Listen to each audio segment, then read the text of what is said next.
Hello students, Wasim सा here और स्वागत है आपका एक बार फिर से हमारे और आपके प्यारे से यूट्यूब चैनल के ऊपर, है ना, जिसमें हम लोगों ने लास्ट लेक्चर में इंजीनियरिंग मैकेनिक्स सब्जेक्ट स्टार्ट किया था, जिसके हम लोगों ने कुछ चैप्टर्स अभी तक कंप्लीट किए हैं।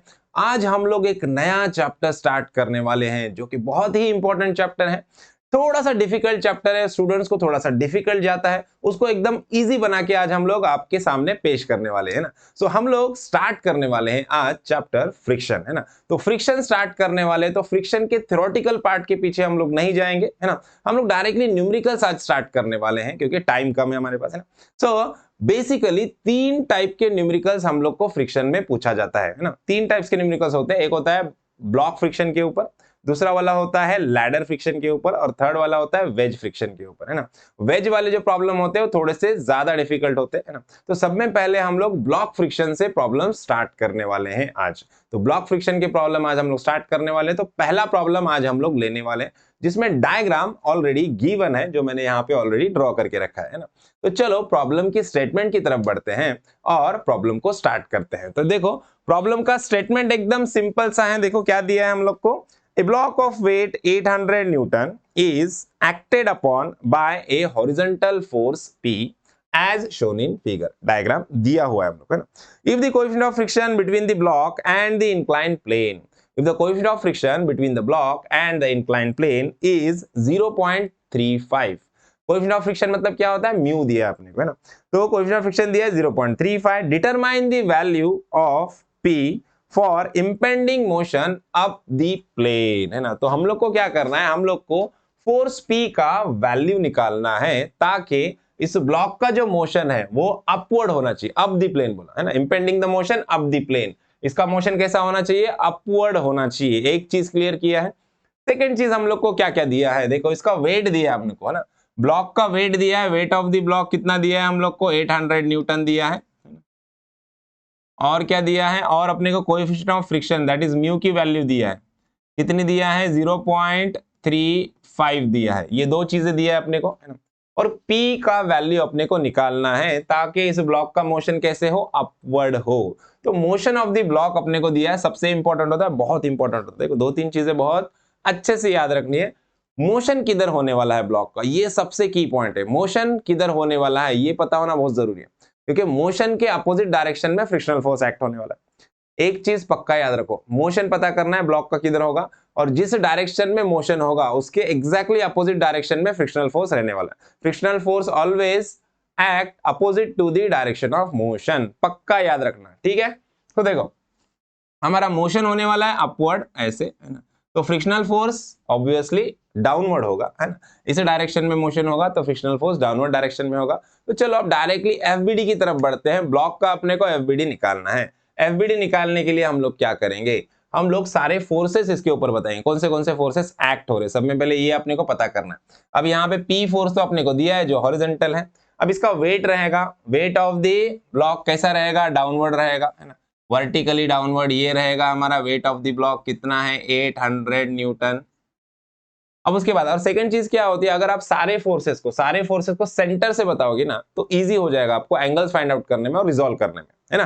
तो हम लोग क्या करेंगे, कोशिश करेंगे सारे फोर्सेस को सेंटर से बताए हम लोग, है ना। तो उसके लिए क्या करेंगे, पी फोर्स को भी हम लोग यहाँ पे सेंटर से बताएंगे। देखो ये जो पी वाला फोर्स है अपना, इसको भी सेंटर से बताएंगे हम लोग, को यहां से रिमूव कर देंगे, इसको भी सेंटर से बताएंगे हम लोग। देखो पी फोर्स भी हमारा कैसा है, हॉरिजॉन्टल है, इसको भी सेंटर से बताएंगे। यहाँ पे ये हॉरिजॉन्टल फोर्स आ गया हमारा, यहाँ से ये पी फोर्स एक्ट हो रहा है यहाँ पे, है ना।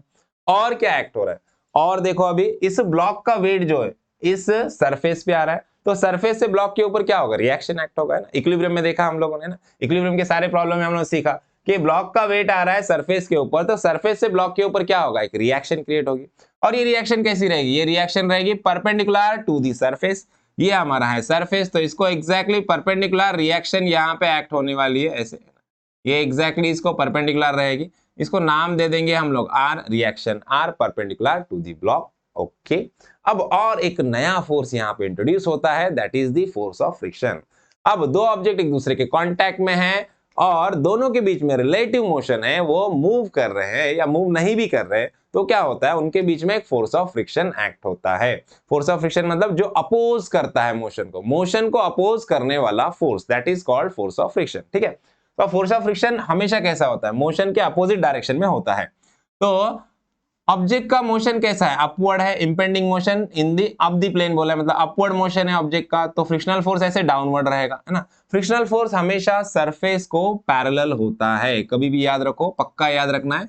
फ्रिक्शनल फोर्स जो रहेगा वो कैसा रहेगा, सरफेस को पैरेलल रहेगा। ये सरफेस है, इसको पैरेलल रहेगा, यहाँ पे हमारा फ्रिक्शनल फोर्स। ओके, और फ्रिक्शनल फोर्स का फॉर्मूला क्या होता है, frictional force F is equal to होता है mu into are.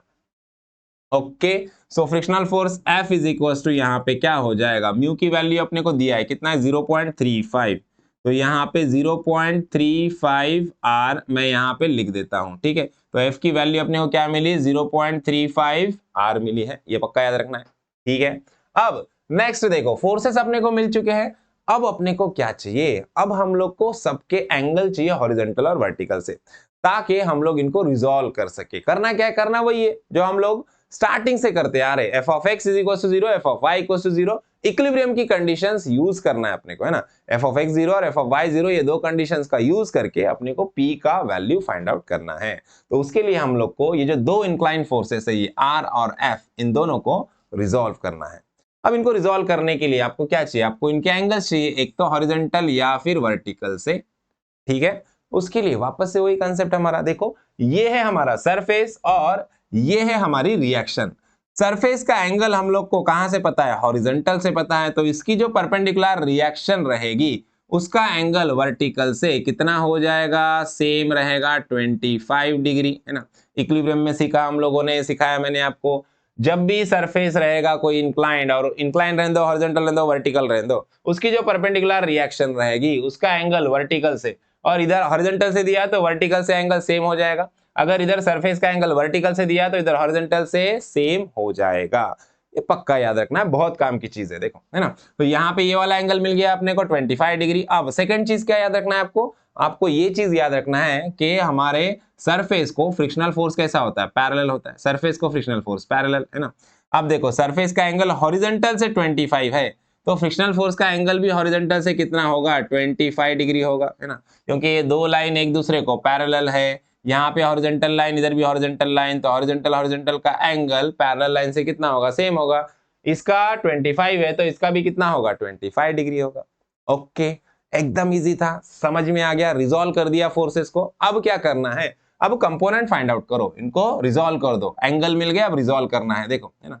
F cos theta और एफ साइन थीटा, दो कंपोनेंट में हम लोग क्या करेंगे, इसको रिजॉल्व करेंगे। देखो यहाँ पे आर के दो कंपोनेंट होने वाले, डायरेक्शन अंदर की तरफ है फोर्स का, तो कंपोनेंट का डायरेक्शन भी टुवर्ड्स द पॉइंट रहेगा, इनसाइड रहेगा। एंगल वर्टिकल से पता है, तो वर्टिकल वाला कंपोनेंट क्या होगा, कॉस, आर कॉस ऑफ 25, और इधर क्या आएगा, आर साइन ऑफ 25, है ना। जहां से एंगल पता है वो वाला कंपोनेंट कॉस रहेगा।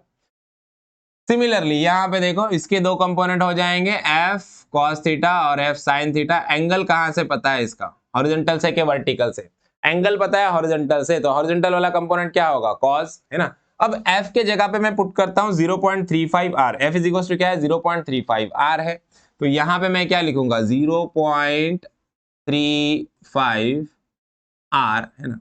हॉरिजॉन्टल से एंगल पता है, तो हॉरिजॉन्टल वाला कंपोनेंट कॉस 25, है ना, और यहाँ पे क्या आ जाएगा, f के जगह पे लिखूंगा 0.35 r साइन ऑफ 25।